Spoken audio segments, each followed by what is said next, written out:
তরি সুলতানা, রাইট? জি। তো মিস তরি, আমাদের বিয়ের ব্যাপারে কথা বলার আগে আপনাকে কিছু শর্তের কথা বলে দিতে চাচ্ছি আমি। আপনি নিশ্চয়ই এটা জেনে এখানে এসেছেন যে আমাদের বৈবাহিক সম্পর্ক একটা চুক্তি ব্যতীত আর কিছুই হতে যাচ্ছে না। হ্যাঁ, জানি আমি। গুড। তো চুক্তির পেপারে সাইন করার আগে আমি আপনাকে শর্তগুলো বলে দিচ্ছি। যদিও পেপারে লেখা আছে, তবুও আমার মনে হয় আপনাকে মুখে ভালোভাবে বুঝিয়ে বললে আপনার ইন ফিউচার আর কোনো প্রশ্ন থাকবে না এই ব্যাপারে। তো চলুন শুরু করি।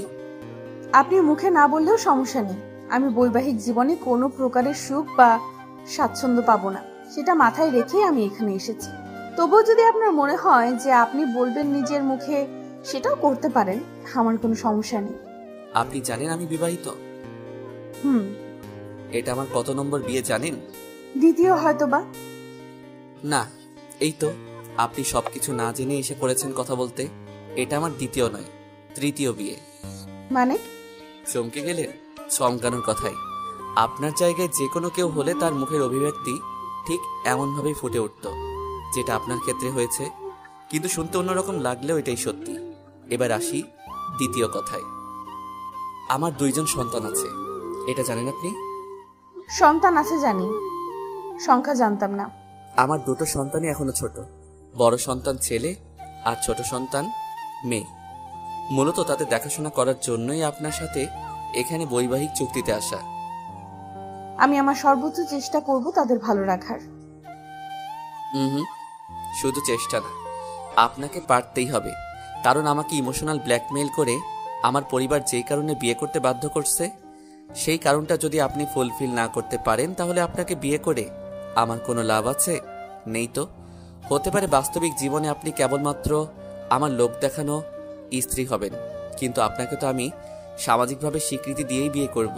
যদি করি, এই শহরের সুনামধন্য বিজনেসম্যানের স্ত্রীর খেতাব পাওয়া কি আপনি এতটাই সোজা মনে করেন? আর তাছাড়া আপনি তো আমাকে বিয়ে করতে রাজি এমনি এমনি হননি, হয়েছেন কি? না। সেটাই, আপনার স্বার্থ জড়িত আছে এখানে। আপনার পঙ্গু বাবা, ছোট 2 ভাই বোনের দায়িত্ব তো আমাকেই নিতে হচ্ছে।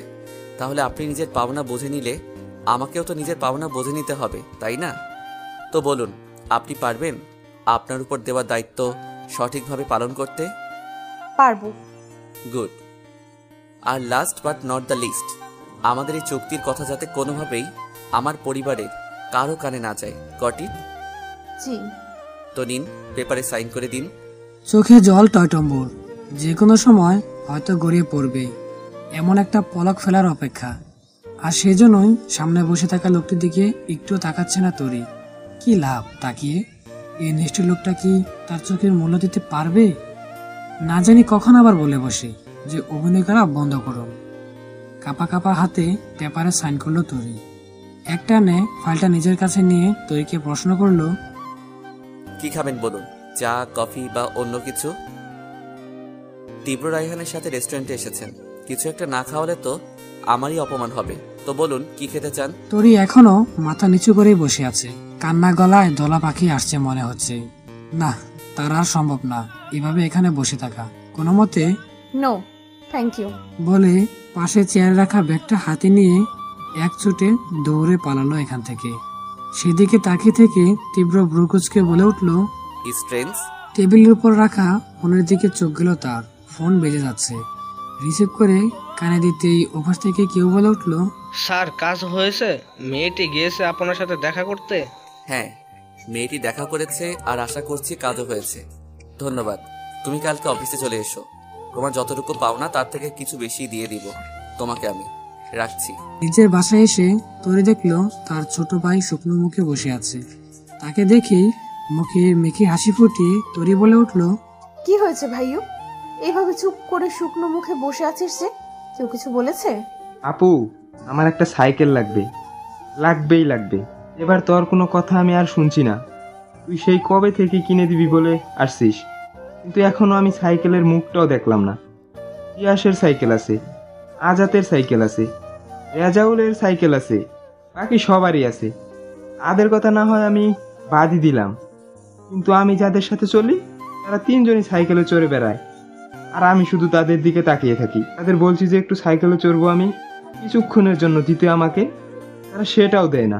আচ্ছা, এবার আপু পাক্কা প্রমিস করছি, তোকে সাইকেল দিবই দিব। সত্যি তো? সত্যি সত্যি সত্যি। যা, এবার এভাবে গোমরা মুখ হয়ে বসে না থেকে হাত ধুয়ে আয়। তনু কোথায়? আছে ওই রুমেই। তার আর কি, সারাদিন শুধু সাজুগুজু, এছাড়া আর কিছু বুঝে নাকি? আচ্ছা, তাকে নিয়ে আয় একবারে, আমি সবার খাবার রেডি করছি। তার আগে আব্বুর রুমে গিয়ে আসি একটু। আব্বু আসবো? আয় না মা, এই পঙ্গু বাবা থেকে আর কি অনুমতি দিতে আসছিস? আব্বু, তোমাকে কত দিন বলেছি না এভাবে কথা না বলতে। আমার এসব শুনতে একেবারে ভালো লাগে না কিন্তু। ভালো না লাগলেও সত্যি তো এটাই রে মা, বাবা হয়ে কি করতে পারছি তোমাদের জন্য আমি বলো তো? উল্টো একটা যুবতী মেয়ে হয়ে পুরো সংসারটা টানা লাগছে। আমি চলে গেলে তো একটু বোঝা তোর ওপর থেকে কম ধরে মরিও তো না আমি। আব্বু, দুকরে কেঁদে উঠল তরি। আমি মরে গেছি? যতদিন পর্যন্ত আমি বেঁচে আছি ততদিন পর্যন্ত এইসব কথা আমি যেন আর না শুনি। আমি মরে গেলে এরপর যা ইচ্ছা বলো। কাঁদতে কাঁদতে বেরিয়ে গেল তরির রুম থেকে। রায়হান ম্যানশন। সে গাড়ি থেকে নামলো তীব্র। নিজে গাড়ি চালাতে পারলেও ব্যক্তিগত ড্রাইভার রাখে সে। গাড়ি থেকে নেমে বাসায় ঢুকতে না ঢুকতেই ছোট ছোট পা দুটো দৌড়ে এলো তার কাছে। আদো আদো বলি ফোটা ছোট পরীর মতো মেয়েটির এই নিষ্পাপ আবদার দেখেই মন প্রাণ জুড়ে যায় তীব্রের।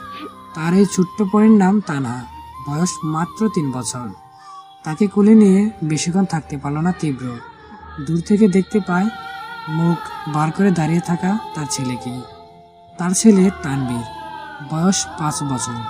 তার অভিমান এমনিতেও অন্যদের তুলনায় অনেক বেশি। এক হাতে মেয়েকে আঁকড়ে ধরে অন্য হাত বাড়িয়ে ছেলেকে ডাকলো। সাথে সাথে বোমান বোলানো এক হাসি দিয়ে চলে আসে বাবার কাছে। এই তো দেখি দুজনেই বাবার আদরে। বাবা আসতে না আসতে এভাবে দৌড়ে যেতে হবে? বাবাকে একটু ফ্রেশ হতে দাও সোনা পাখিরা আমার। তীব্রে নিচে নামতে নামতে বলে উঠলেন আসিয়া বেগম, তীব্রে মা হন যিনি সম্পর্কে। তবে কথাটা বলে মনে হয় না খুব বেশি একটা লাভ হলো তার, কেননা এখনো সে 2 ভাই বোন বাবার সাথেই লেপ্টে আছে। ও আচ্ছা, মনে হয় চকলেটগুলো কেউ খেতে চাচ্ছ না এখন। থাক, খেতে না চাইলে আর কি করার, আমি খেয়ে ফেলি বরং। হাতে থাকা কয়েকটা চকলেট দেখিয়ে এই কথা বলে নিজের মুখে নেয়ার ভঙ্গি করে দেখাতে লাগলেন আসিয়া বেগম। তানহা আর তানবীর একে অন্যের মুখের দিকে কিছুক্ষণ তাকিয়ে থেকে এরপর দ্রুত গতিতে তাদের বাবাকে ছেড়ে দিয়ে চলে গেল দাদির কাছে। তার হাত থেকে চকলেটগুলো নিয়ে এক দৌড়ে নিজের রুমে। সেদিকে তাকিয়ে হাসতে লাগলো তীব্র। তবে তার মায়ের একটি কথায় পুরনো বিরক্তি এসে বার করলো তার মনে। মেয়ে দেখেছিস আজকে? তুই কিন্তু আমাকে কথা দিয়েছিলি যে আজকে মেয়ে দেখতে যাবি।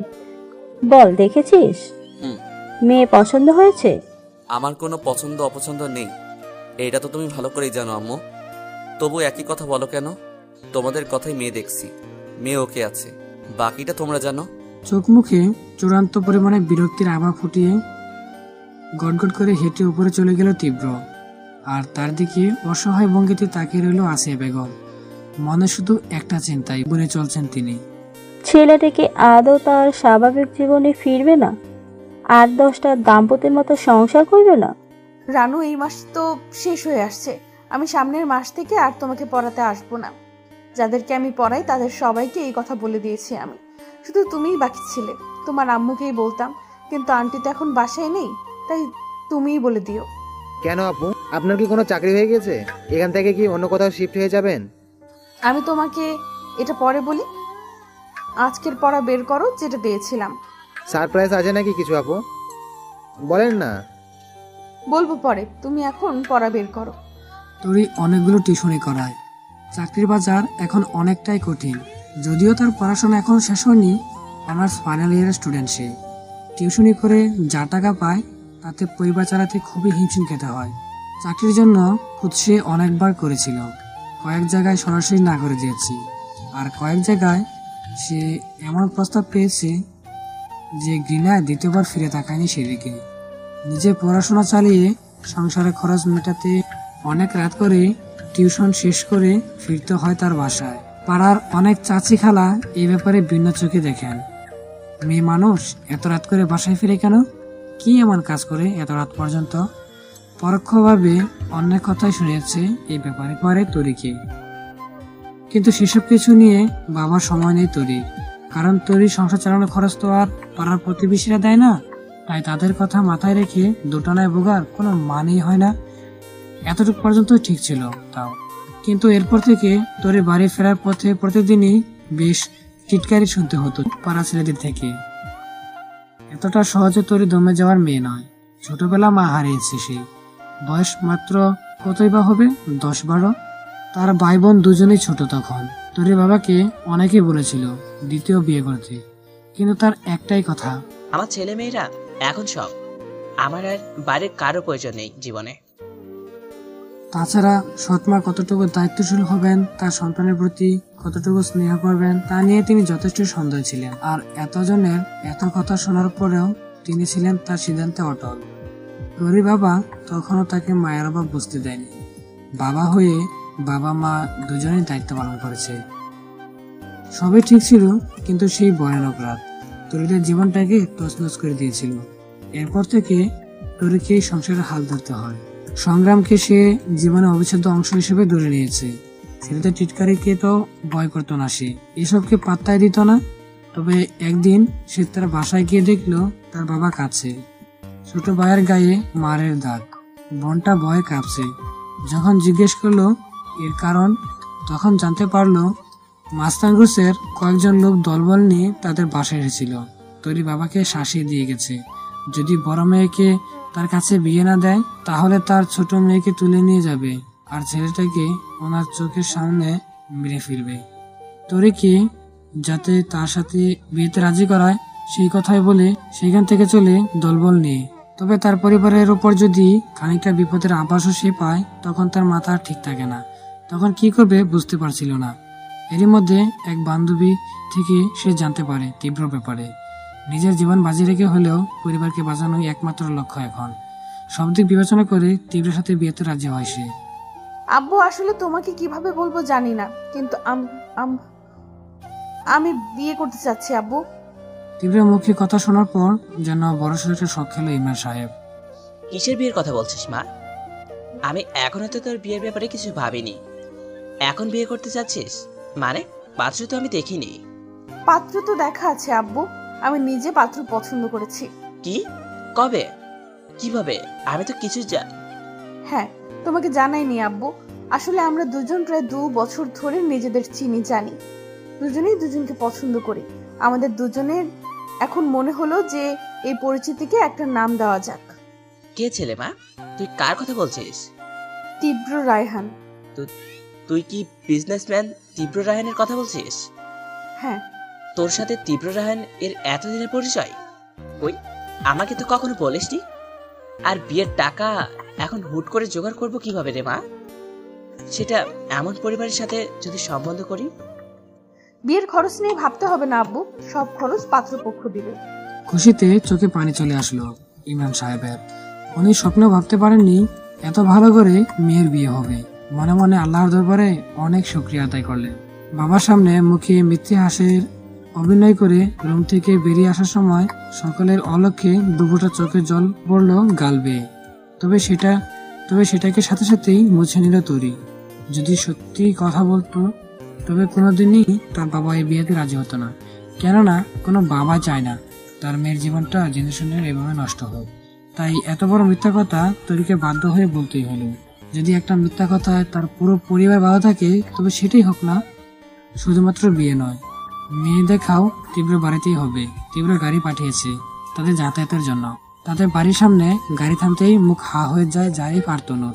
এত বড় বাড়ি, এসব বাড়ি তো তারা সিনেমায় দেখেছে, বাস্তবে কখনো দেখবে সেটা ভাবতেই পারেনি। আর বোনের এমন জায়গায় বিয়ে হবে সেটা তো বাবা দূরে। ড্রাইভার গাড়ির দরজা খুলে যখন তাদের বাইরে বের হয়ে আসার অপেক্ষায়, তখন প্রথম পা রাখে তরি। এক পলক দেখে নেয় বাড়ি সহ আশপাশে সবকিছু। কয়েকদিন পর থেকে এটা তার জীবনের আবাস্তর হতে চলেছে। আমৃত্যু তাকে এখানেই থাকতে হবে, এবার যাই হয়ে যাক না কেন। হুইল চেয়ার এনে ভিতরে নিয়ে যাওয়া হয় ইমরান সাহেবকে। জারিফ আর তনু পিছু পিছু যায়। সকলের সামনে বসে আছে তরি। তার পাশে বসা মহিলাটি তাকে সেই কখন থেকে পর্যবেক্ষণ করে যাচ্ছেন। তবে কি দেখছেন সেটা আদৌ মাথায় আসছে না তরির। সে উপরে মাথা তুলে তাকাচ্ছে না। তবে মন চাচ্ছে এখান থেকে দৌড়ে পালিয়ে যেতে। নাম কি গো তোমার? তরি সুলতানা। এরপর যতটুকু পারে তরিকে প্রশ্নের বর্ণে জড়িত করা শুরু করলো। আর তরিও চুপচাপ উত্তর দিয়ে যাচ্ছে মাথা নিচু করে। হঠাৎ আরেকটি মহিলা এসে বলল, আম্মা, আপনি থামেন তো। আর কত প্রশ্ন করবেন মেয়েটাকে? দেখি মা, একটু উপরে তোলো তো মুখটা। এবার তরি মাথা উঁচু করতে দেখতে পেল সামনে বসা মহিলাটিকে। বেশ সুশ্রী দেখতে। তবে সম্পর্কে কি হয় সেটা তরি এখনো বুঝতে পারছে না। মাশাআল্লাহ, আমাদের তীব্রের পছন্দ আছে বলতে হবে। আমার ছেলে বলে কথা। এতক্ষণে তরি বুঝতে পারলো সামনে বসে থাকা মহিলাটি আর কেউ না, তার হবু শাশুড়ি। মিষ্টি মুখ আর মিষ্টি ভাষী মহিলাটিকে প্রথম দেখাতেই ভালো লেগে যায় তরির। সে তো সেরকম ভাবে মায়ের আদর পায়নি। আচ্ছা, উনি কি আমাকে মায়ের মতো করেই আদর করবে? পর মুহূর্তেই নিজের মনকে নিজেই শাসায় তরি। যেখানে স্বামী সংসার সুখের মায়া ত্যাগ করে সে বিয়ে করতে রাজি হয়েছে, সেখানে শাশুড়ি কিংবা অন্য কোনো সদস্য স্নেহ, মমতা, ভালোবাসা আশা করা বোকামি ছাড়া আর কিছুই না। চারদিকে একবার চোখ বুলিয়ে তাকায় তরি। কোথাও তীব্রকে দেখতে পায়নি সে। তবে আশপাশে বেশ কিছু মানুষ বসা।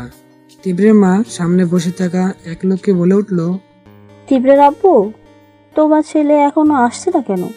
সবাই আংটি নিয়ে রেডি হয়ে বসে আছি, আর উনি মেয়ের বাড়িতে গাড়ি পাঠিয়ে দিয়ে খালাস। নিজের হবু শ্বশুরকেও দেখতে পারলো তরি। উনি ফোনে কথা বলেই ব্যস্ত হয়ে গেছেন। ইতিমধ্যে এটা কোনো কথার পর্যায়ে পড়ে না তীব্র, তুমি এ সময় এমনটা বলতে পারো না। আরো কিছু কথাবার্তা বলে ফোন কাটলো অভদ্রলোক। চোখ মুখে রাগ আছে স্পষ্ট। গম্ভীর কণ্ঠে বলে উঠলেন, তীব্র বলেছে আসতে পারবে না, সে জরুরি একটা মিটিংয়ে আটকে গেছে। তোমাকে বলেছে আন্টি পরিয়ে দিতে। নিজের অজান্তেই তার ছেলের হাসি মুখে ফুটে উঠে তরি। এটাই আশা করছিল সে। বিয়ে এখনো হয়নি, এখন এই অবস্থা। কি আশা করবে সে তার বৈবাহিক জীবনে তীব্র থেকে? এর অনুপস্থিতিতেই আংটি পরানো সম্পন্ন হলো। সকালের সামনে অনেক খাবার রাখা। বেশ কয়েকটা খাবারের নাম তোর নিজেও জানে না। বিত্তবানদের ব্যাপার স্যাপার আর কি। তার হবু শাশুড়ি তার হাত ধরে নিয়ে গেল সবার সামনে থেকে। প্রথমে যে রুমে ঢুকলো সেখানে দেখতে পেল দুটো ছোট ছোট ছেলে মেয়ে বসা। তোরই ধারণা করতে পারলো এরাই সেই দুজন যাদের কথা তীব্র বলেছিল। বেশ মিষ্টি দেখতে দুজনই। সোনা পাখিরা আমার, এখানে এসো। দেখো কে এসেছে। তোমাদের নতুন আম্মু এসেছে। এসো, এখানে এসো, পরিচিত হও তার সাথে। তরি, ও হলো তানবীর, আর সে তান্হা। কোনো ভাবনান্তর দেখা গেল না তাদের কারোর মধ্যেই, যেন তারা তরিকে এখানে আশা করেনি। কি হলো? এসো, কথা বলে দেখো বাবুরা, খুব ভালো লাগবে। আপনি যদি কিছু মনে না করেন তাহলে আমি কি তাদের সাথে একটু আলাদা কথা বলতে পারি? আমি আমার মতো করে কথা বলতে চাইছি আসলে। হ্যাঁ মা, কথা বলো তুমি। আমি গিয়ে দেখি সবার কি অবস্থা। পিছিয়ে দুজন ফেলফেল করে তাকিয়ে আছে তরির দিকে। তাদের দিকে চেয়ে মিষ্টি হেসে তরি সামনের দিকে এগিয়ে গেল। দু হাতে দুজনকে ধরে তার দুপাশে আনলো, আর সে নিজেও মাঝখানে। তাদের নিয়ে গিয়ে বিছানায় বসলো। তোমরা জানো আমি এখানে কেন এসেছি? কোনো উত্তর পেল না তরি কারো থেকেই। আমার কোনো বন্ধু নেই, তোমরা কেউ আমার বন্ধু হবে? বাচ্চাদের মতো গাল ফুলিয়ে আবদার করলো তরি। বন্ধু কেন হতে যাব? দাদি তো বলেছে তুমি আমাদের নতুন মা, আর মা কখনো বন্ধু হয়? মা খুব খারাপ, খুব। তরি তাকিয়ে দেখলো তার বাম পাশে বসে থাকা তানবীর এই কথাটা বলল, আর সেই সাথে তার চোখে পানি। তীব্র দ্রুত চোখের পানি মুছে দিল তানবীরের। কাছে টেনে জড়িয়ে ধরে জিজ্ঞেস করলো, কে বলেছে মা বন্ধু হতে পারে না? মা হলো সবচেয়ে কাছের বন্ধু। মায়ের থেকে বড় বন্ধু তো আর কেউই হতে পারে না। আর এটা কে বলেছে যে মা খারাপ? তানবীর নিজেকে তরি থেকে ছাড়িয়ে নিল আর বলল, কারোর বলা লাগবে না, আমি আর আমার বোন নিজে দেখেছি। কিরে বনু, দেখিসনি? ডান পাশে তাকিয়ে তরি দেখতে পেল তানহা মাথা জাগাচ্ছে, যার অর্থ হ্যাঁ, সে দেখেছে। আমি তো মাকে একেবারে ছোট থাকতে দেখেছিলাম, বনু তো দেখতেই পাইনি।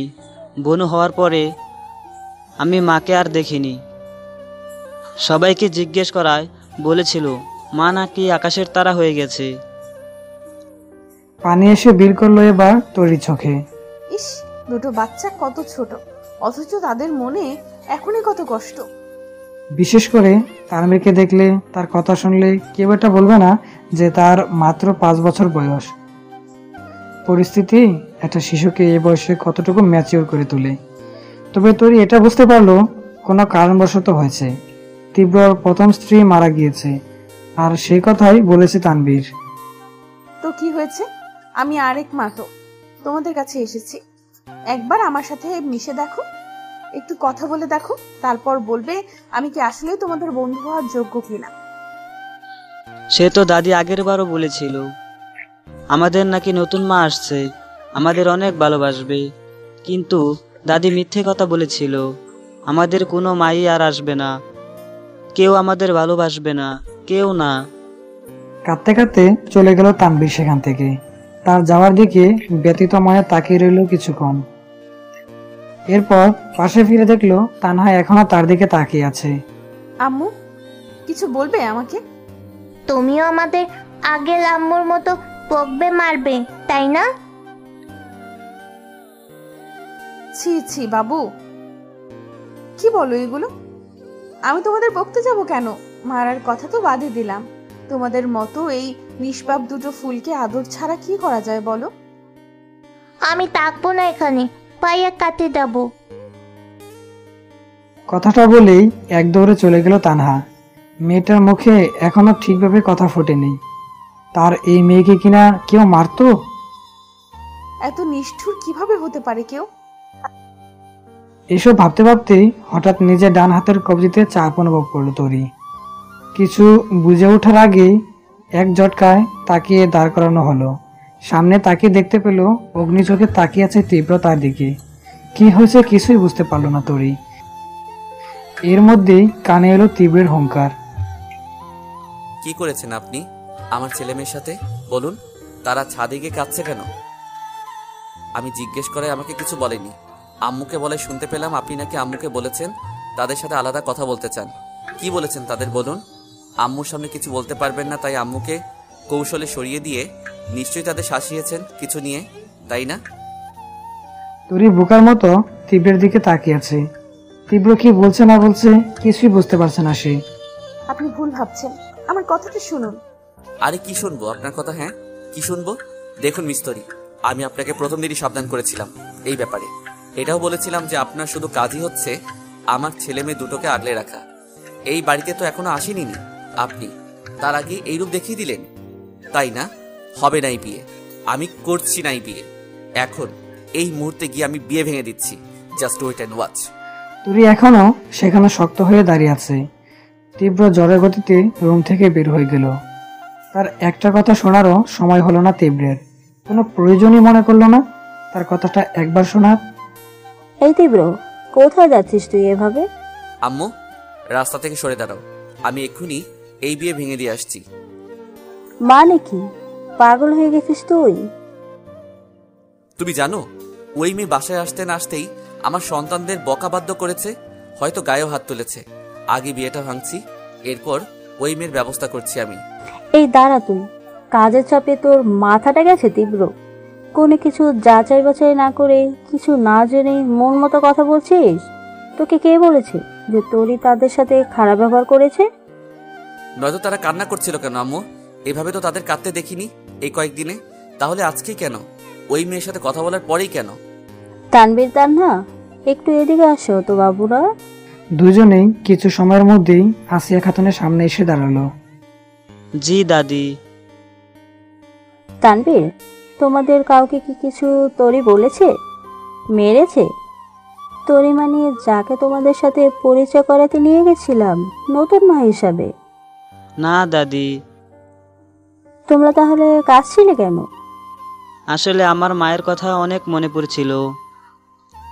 আর যাকে আগে নতুন মা বলেছি সে আমাদের সাথে যা যা করতো সেগুলো, এই নতুন মা আমাদের সাথে বন্ধুত্ব করতে চেয়েছিল, কিন্তু সেটা কিভাবে হয় বলো? মা কি কখনো বন্ধু হয়? হয় না তো। এটা বলে আমি সেখান থেকে চলে এসেছি। আর দাদু ভাই, তুমি কেন কাঁদছিলে? ভাইয়া কাঁদছিল তাই। ভাইয়া কাঁদলে তো আমারও কান্না পায়। আচ্ছা যাও, এখন খেলো গিয়ে। তোমাদের তো আমি যাবার আর বলেছি না। আর গিয়ে দেখো রুমে চিপস রেখে এসেছি, যাও খাও গিয়ে। দুজনেই আচ্ছা বলে চলে গেল। আছিয়া খাতুন তীব্রের দিকে তাকিয়ে দেখলো তার দিকে তাকিয়ে আছে সে। এতক্ষণ যার চোখ মুখে রাগের ছাপ স্পষ্ট ছিল, এখন সে একেবারে শান্ত। মাথা খানিকটা চুলকে জিজ্ঞেস করলো, আম্মু এটা কি হলো? যা দেখেছো সেটাই হয়েছে। এখন বলো, বিয়ে ভাঙতে যাচ্ছ? আর না আসলে বুঝেছি, যাও তোরির কাছে গিয়ে সরি বলো। আমি তোমার মা। মাথা গরম হয়ে গেলে যে তোমার হিতাহিত জ্ঞান থাকে না, সেটা আমি খুব ভালো করেই জানি। না জানি মেয়েটাকে কি কি বলে এসেছো। তোরি সম্ভবত এখনো ওই রুমেই আছে। আমি দুপুরে খাবারের ব্যবস্থা করতে যাচ্ছি। আজকে তরিদের পরিবারের সবাই লাঞ্চ করে যাবে এখান থেকে।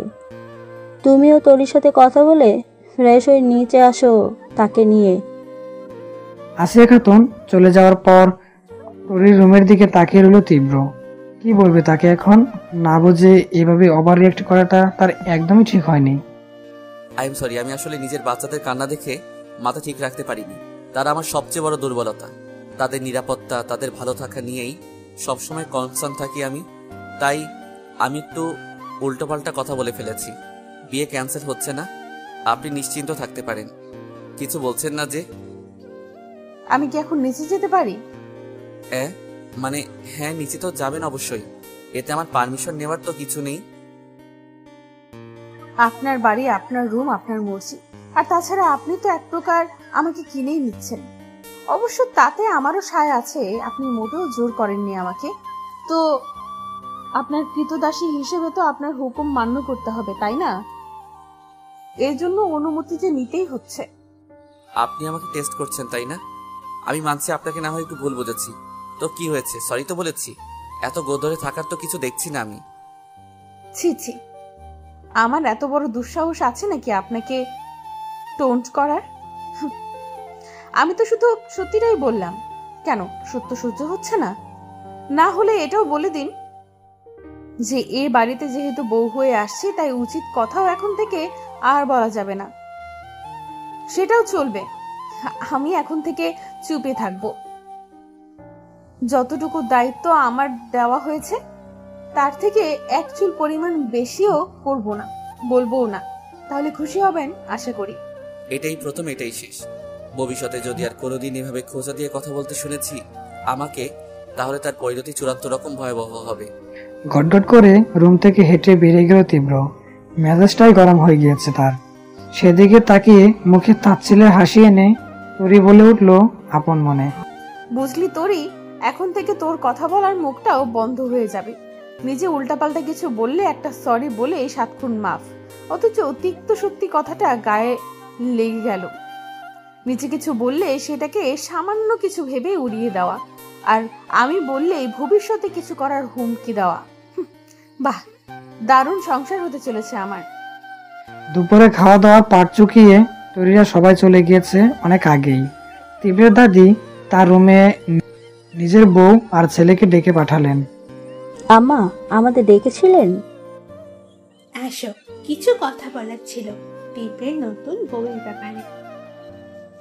মেয়েটা খুব লক্ষ্মী, তাই না আম্মা? আচ্ছা, তুমি এত অগ্রিম খুশি হও না। এত তাড়াতাড়ি মানুষ চিনে ফেলা যায় না। খুব তো বলেছিলে সেই কান্নাকিনি হয়ে। নম্র ভদ্র মেয়ে কি করেছে শেষমেশ সে? যাই হোক, যেটা বলতে আমি তোমাদের ডেকেছি সেটা হলো পিঁপড়ের বাচ্চাদের জন্য একটা মায়ের প্রয়োজন। এই যুক্তিতে তোমরা দুইজন এই বিয়েটা করাতে চাচ্ছ, বুঝলাম। কিন্তু আমার তোমাদের প্রতি এটাই নির্দেশ যে শুরুতেই এতটা বেশি স্বাধীনতা দিতে চেও না সেই মেয়েকে। তাকে যথাসম্ভব নিজেদের নিয়ন্ত্রণে রাখবে। সবার প্রথমে তার মতে গতি বোঝার চেষ্টা করবে। আমি তো সাথে আছি, সে মানুষ হিসাবে কেমন সেটা যাচাই করতে হবে আগে। মা হওয়া তো পরের কথা, বুঝতে পেরেছো?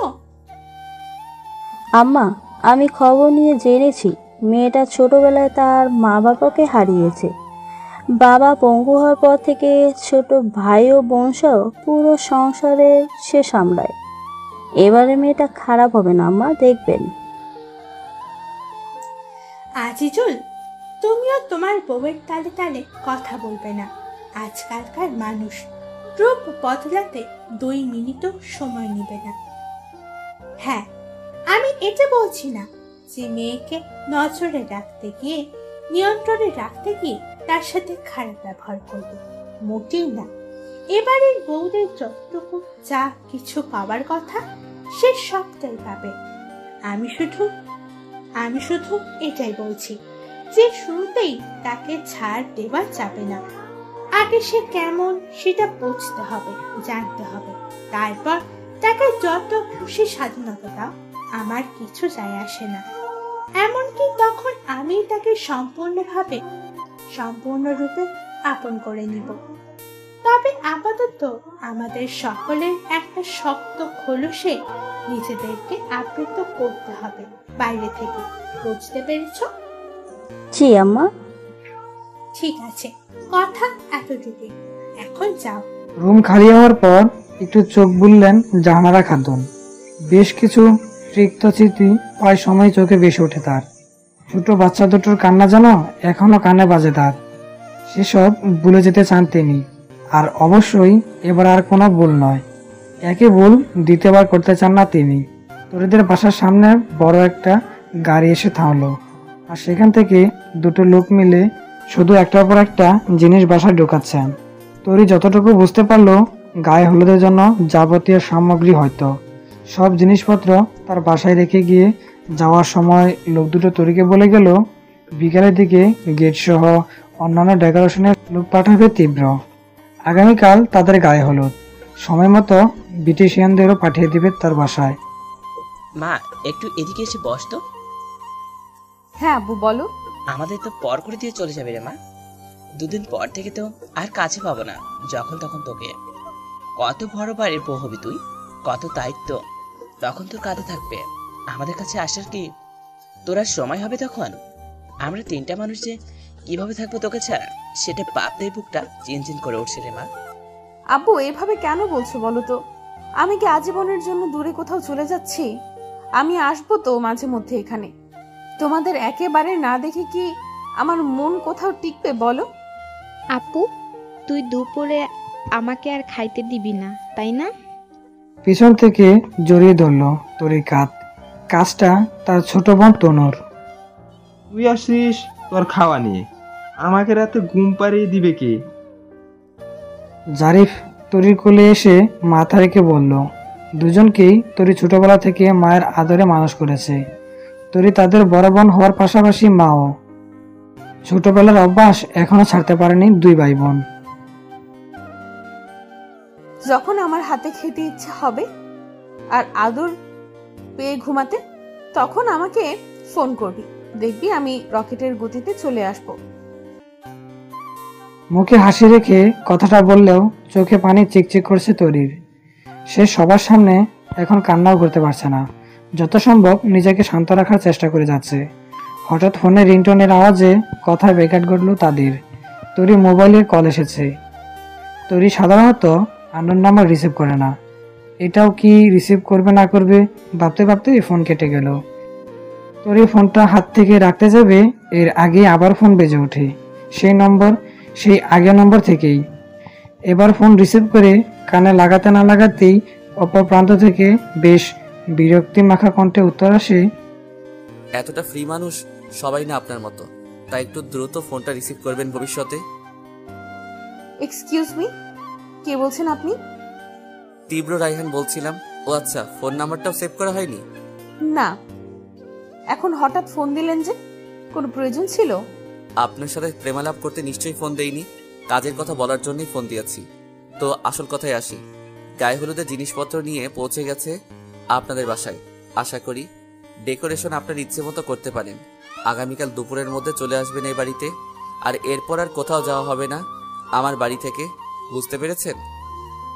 যদি কখনো আমার আব্বুর আর ভাই বোনদের দেখতে ইচ্ছা হয় তাহলে কি আমি এখানে আসতে পারবো না? এখানে আমি আপনার বাবা আর ভাই বোনকে রাখবো। সেটা কে বললো আপনাকে? মানে হলো আপনার পরিবারের জন্য আমি আলাদা বাসার ব্যবস্থা করে রেখেছি এই বস্তির মতো জায়গায়।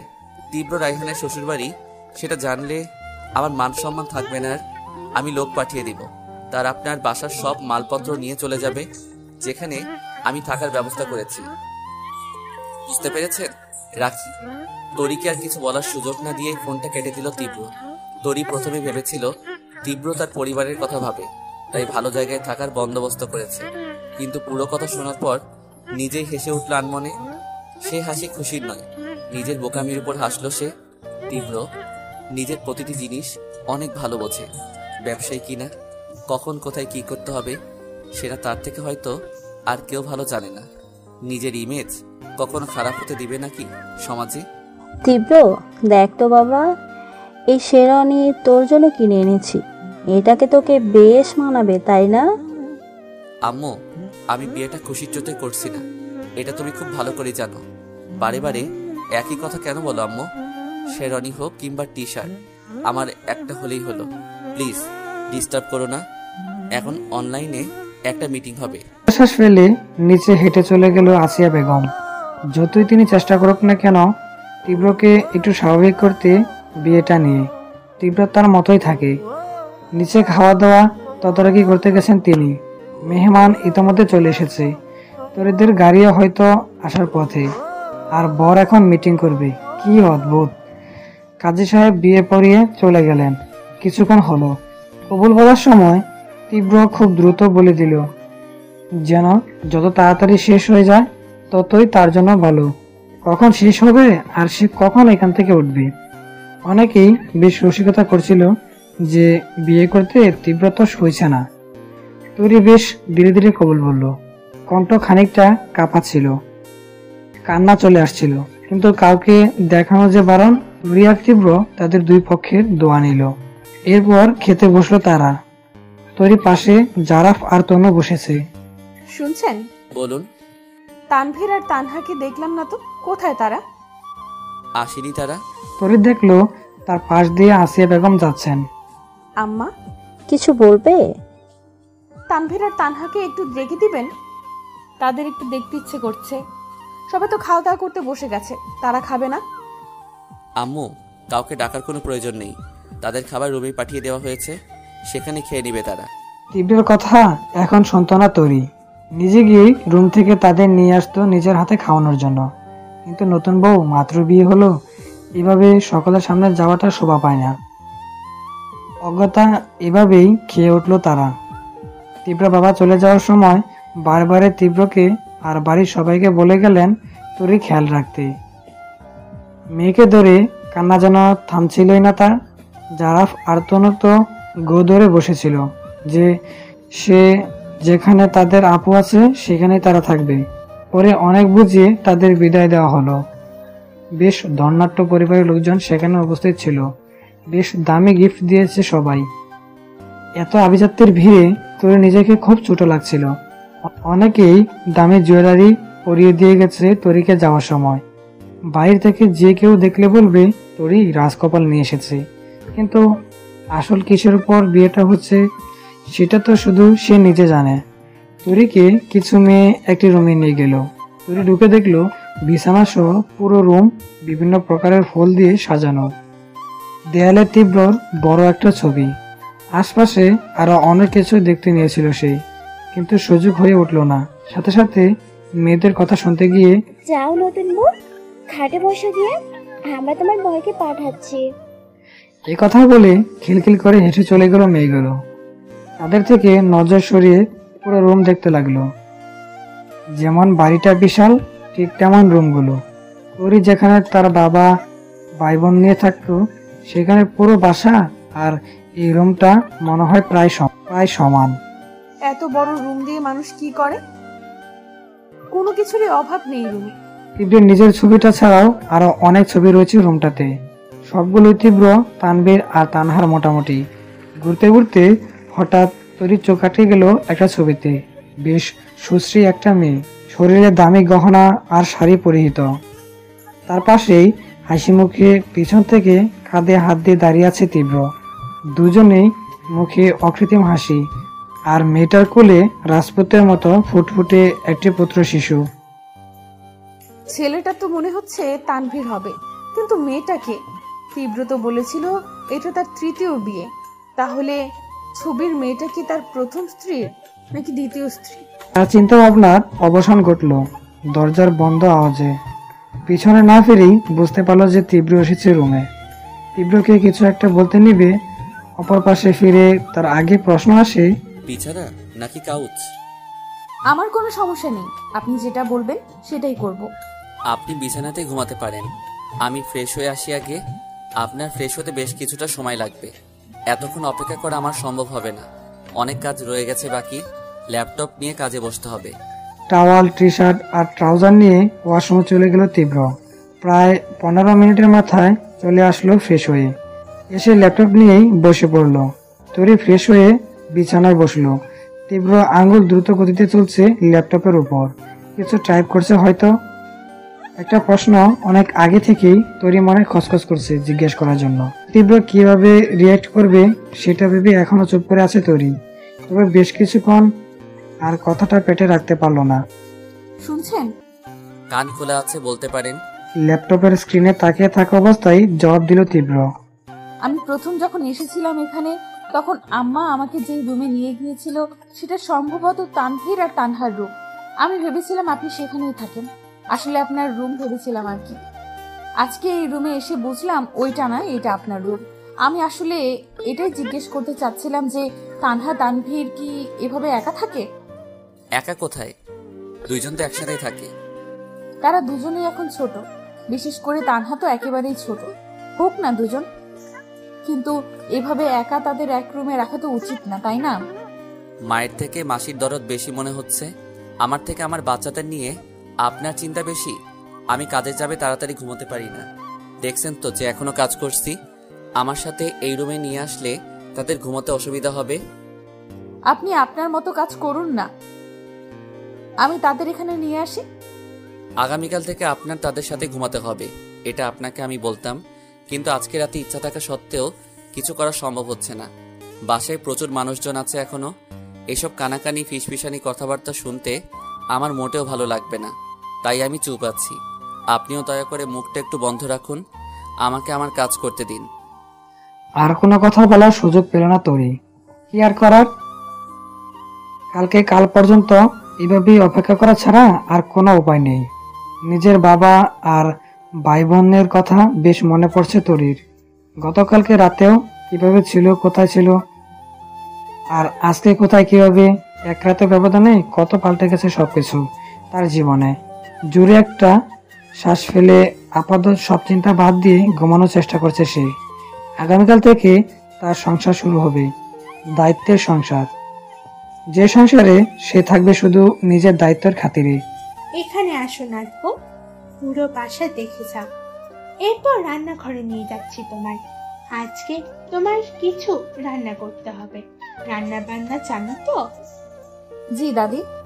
জাহানারা বেগম তরিকে পুরো বাসা ঘুরে দেখানোর পাশাপাশি টুকটাক কিছু প্রশ্ন জিজ্ঞাসা করলো কৌশলে। তবে তরি যা উত্তর দিয়েছে সেটাতে তো ওনার মনে হচ্ছে মেয়েটা খারাপ হবে না। তবুও এত তাড়াতাড়ি তিনি আর কাউকে বিশ্বাস করতে চাচ্ছেন না।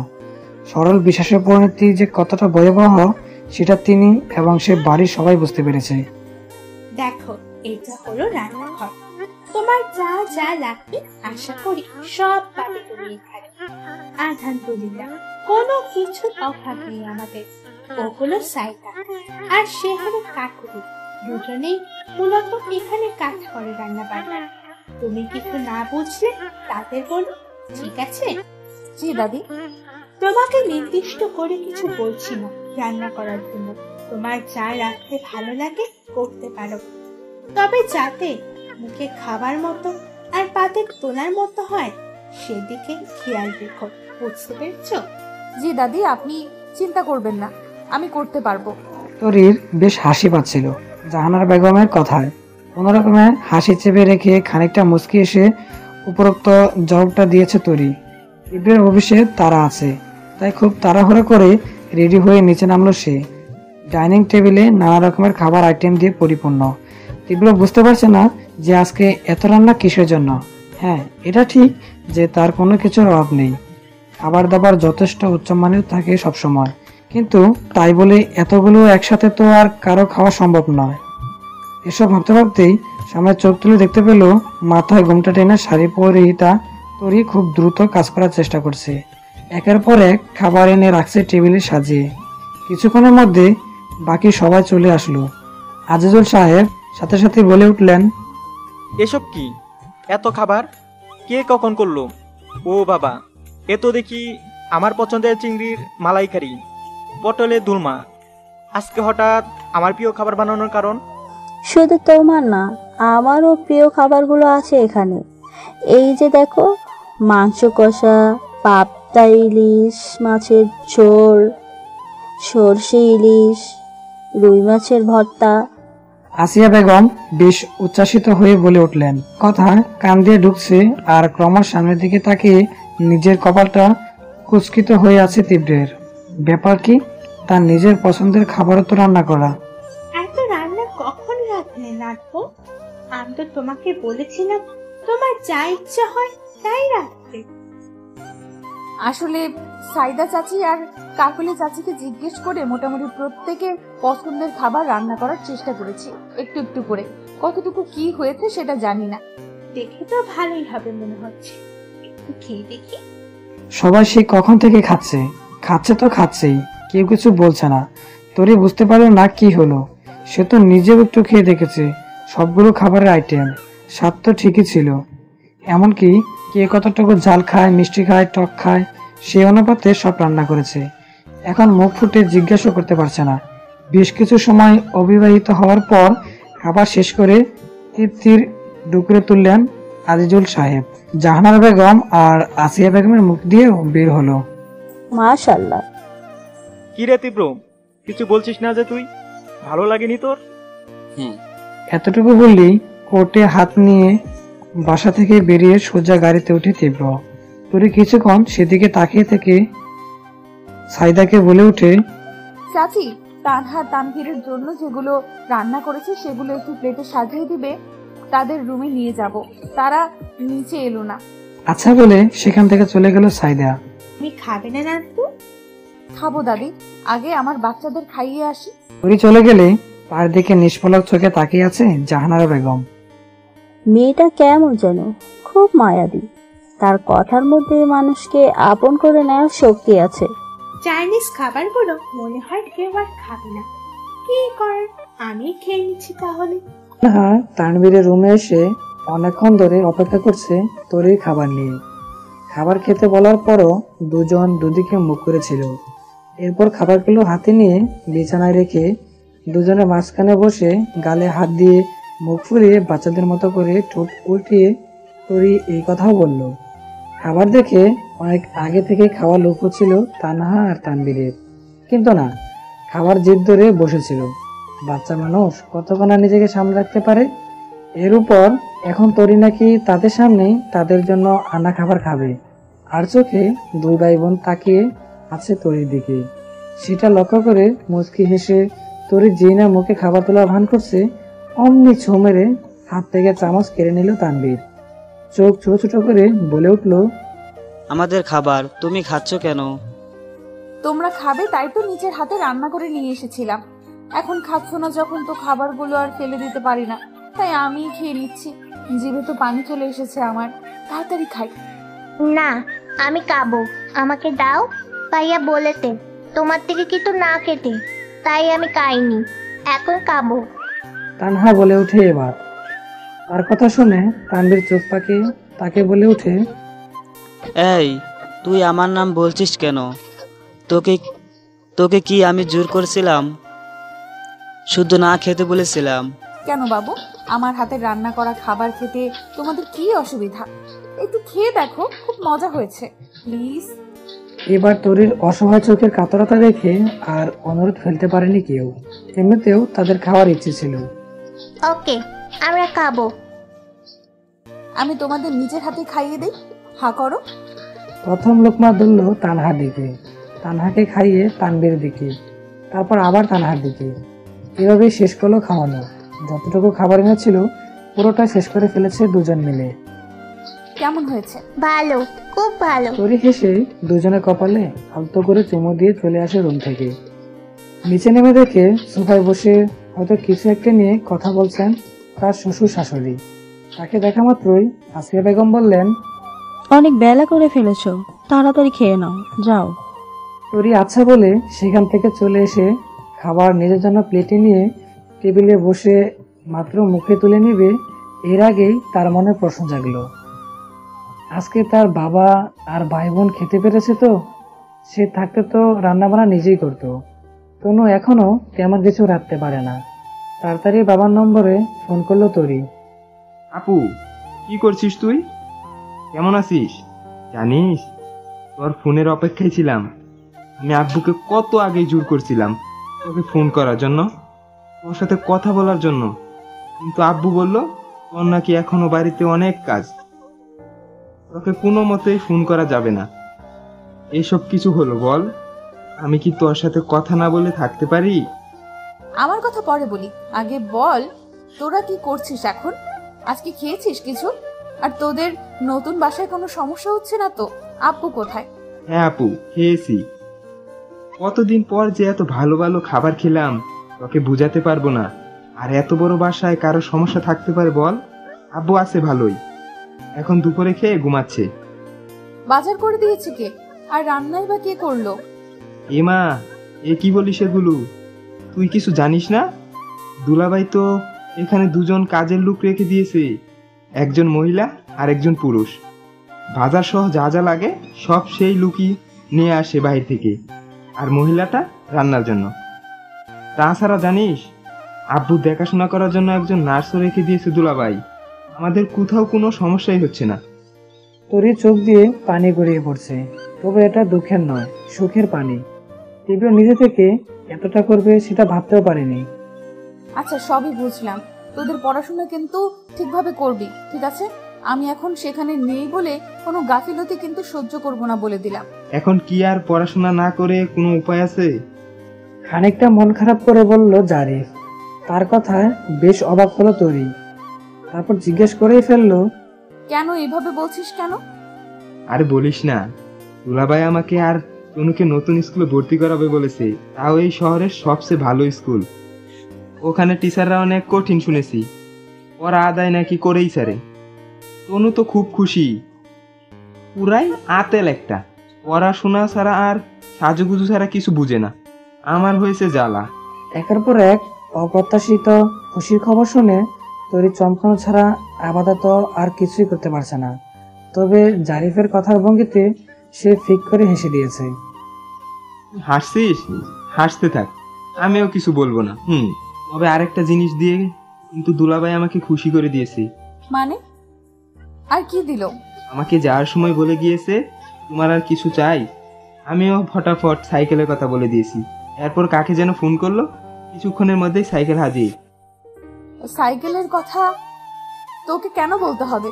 আমি বলেছিলাম না তোকে সাইকেল আমি কিনে দিব? আপু, রাগ করছিস কেন? আমি তো নিজে থেকে বলিনি, দুলাভাই জিজ্ঞেস করাই বলেছি। আর আমাকে কি একা দিয়েছে নাকি কিছু? তনুকেও তো দিয়েছে। তনু আবার কি চাইলো? আর কত রকমের মেকআপের জিনিসপত্র যে বললো সে দিতে, আমি এগুলো নামও জানি না।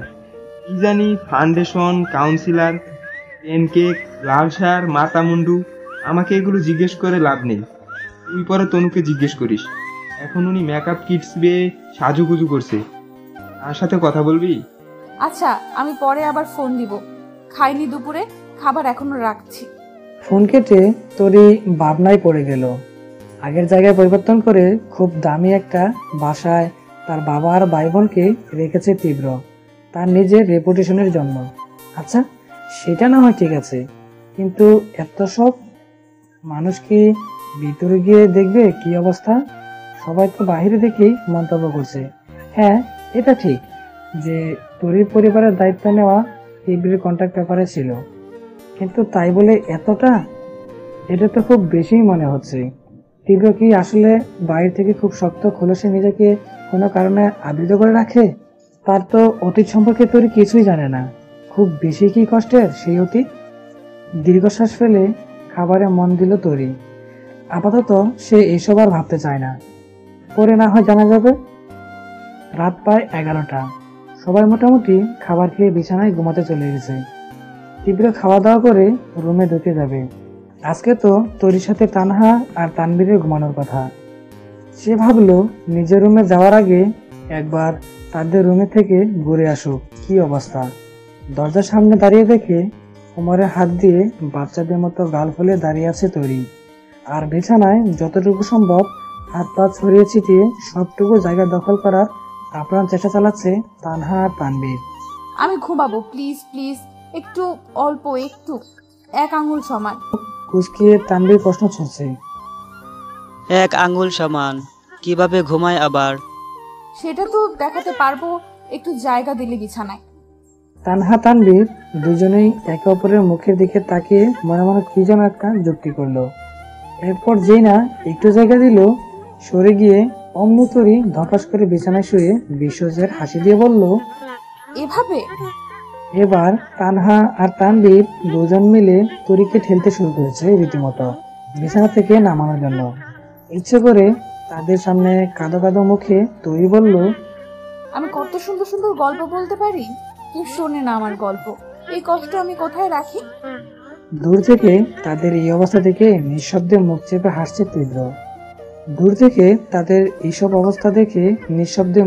হাসছে তীব্র। বেশ মজা লাগছে তার। শেষমেশ কি হয় সেটা দেখার জন্য ধীর আগ্রহে তাকিয়ে আছে। গল্প বলার কথা বলতে না বলতেই তানহা রাজি হয়ে যায়, কিন্তু তানবীর তখনও মুখ গুমরা করে বসেছিল। কিন্তু খুব বেশিক্ষণ আর টিকলো না সেই গুমরা মুখ। তরি হুট করেই কাতকুতো দিতে শুরু করলো তানবীরকে। না চাইতেও খিলখিল করে হাসতে হয়েছে তাকে। তারপর তরি একটা শর্তে জুড়ে দিল গল্প বলার। আমি গল্প অবশ্যই বলবো, তবে দুজনের মাঝখানে শোবো আমি। তোমরা দুজন আমার দুপাশে শুয়ে গল্প শুনবে। এর সাথে কিন্তু ফ্রি হিসেবে চুলি বিলি কেটে দেওয়াও আছে। তো চলো শুরু করি। তরির কথা মতো দুই বোন তাই করলো। কি সুন্দর করে কৌশলে তাদের সাথে নিজেকে অ্যাডজাস্ট করে নিচ্ছে তরি। এটা দেখেই তীব্র বেশ ভালো লাগলো। নিজের রুমের দিকে এগিয়ে গেল সে। দরজা পুরোপুরি বন্ধ না করে হালকা চেপে কাজে বসে গেল। বেশ অনেকটা সময় পার হয়ে গেল, তীব্র এখনো কাজে মগ্ন। হঠাৎ করে দরজায় ঠকঠক করে আওয়াজ হওয়ায় কাজ থেকে খানিকটা অবসর নিতে হলো তাকে। কে? আমি তরি, আসবো? আসুন। এত রাতে তরিকে দেখে মোটামুটি অবাকই হলো তীব্র। সে এখনো ঘুমায়নি তাহলে? আপনি এখনো জেগে আছেন? হ্যাঁ, মানে ঘুম আসছিল না আসলে। তানহা আর তানভীরকে ঘুম পাড়িয়ে এসেছি। আমার সাথে আপনার একটু কথা ছিল। বলে ফেলুন। দেখুন, আপনার সাথে আমার ডিল হয়েছিল যেটা নিয়ে, সেটা তো আমি দুজনেই জানি। আজকে শুনলাম আপনি সবকিছু ব্যবস্থা করে দিয়ে এসেছেন নতুন বাসায়। এতটা আমি কিন্তু করতে বলিনি আপনাকে। আমার কথা শুধু এইটুকুই ছিল যে আমি এখানে থাকতে যেমন আব্বু বা তনু জিরাফের কোনো সমস্যা না হয়। আমার কথা শুধু এতটুকুই ছিল যে আমি এখানে থাকতে যেন আব্বু বা তনু জারিফের কোনো সমস্যা হতো না, এখনো সেটা যেন না হয়। আপনি এক্স্যাক্টলি কি বলতে চাচ্ছেন বলুন তো? মানে এত কিছু না করলেও পারতেন। আমি যা করেছি সেটাতে না আপনার বাপের বাড়ির লোকজনের কোনো সমস্যা হয়েছে, না আমার নিজের। তাহলে আপনার এত কিসের সমস্যা বলুন তো? আমি যতটুকু করেছি মন থেকে করেছি।